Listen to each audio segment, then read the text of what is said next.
আসসালামু আলাইকুম সবাইকে। কেমন আছেন সবাই? আজকে আমার ছেলেটার একটা ছোট্ট রোজগার হয়েছে। ও তো ফ্রিল্যান্সিং করে। তো ফ্রিল্যান্সিং এর একটা বিল পেয়েছে। তো বিলটা পেয়েই টাকাটা যখন উইথড্র করতে গেছে, তো উইথড্র করার পর ও আমার জন্য নাস্তা নিয়ে আসছে। আলহামদুলিল্লাহ। আর বাচ্চারা তো বাবা-মার কাছ থেকেই শেখে। তবে আজকে আমার ছেলেটার ভেতরে আমি আমার বাবাকে দেখেছি।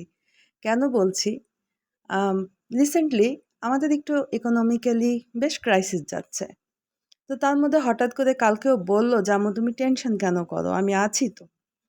আপনি জানেন এই "আমি আছি তো" শব্দটা যে কত নির্ভরতার একটা জায়গা? আলহামদুলিল্লাহ। আল্লাহ যে আমার ছেলেটার মাঝে এই জ্ঞানটুকু দিয়ে দিয়েছে এত অল্প বয়সে, তাতেই আমি অনেক, অনেক সন্তুষ্ট। আমার সারা জীবনের হাজারটা অপ্রাপ্তির জায়গা থেকে হলেও আমি এই একটা জায়গায় আল্লাহর কাছে আমি অনেক কোটি গুণ বেশি কৃতজ্ঞতা জানাই যে তুমি আমাকে এমন একজন সন্তান দিয়েছো। যেই বয়সে বাচ্চারা নিজেদের জিদ পূরণ করতে ব্যস্ত থাকে, শুধু জিদ না, যেই বয়সে বাচ্চারা নিজের শখ পূরণ করতে খুব বেশি বাবা-মাকে প্রেশার দেয়, আর সেই বয়সে আমার বাচ্চাটা আমার শখ পূরণ করতেছে। এর থেকে বড় প্রাপ্তি আর কি হতে পারে? যাই হোক, তো সবাই দোয়া করবেন আমার ছেলেটার জন্য। আমি মা মন থেকে চাই যেন মন থেকে দোয়া করি যে প্রতিটা রিজিকের বিনিময়ে আল্লাহ যেন তাকে কোটি, কোটি গুণ বেশি রিজিক প্রদান করেন।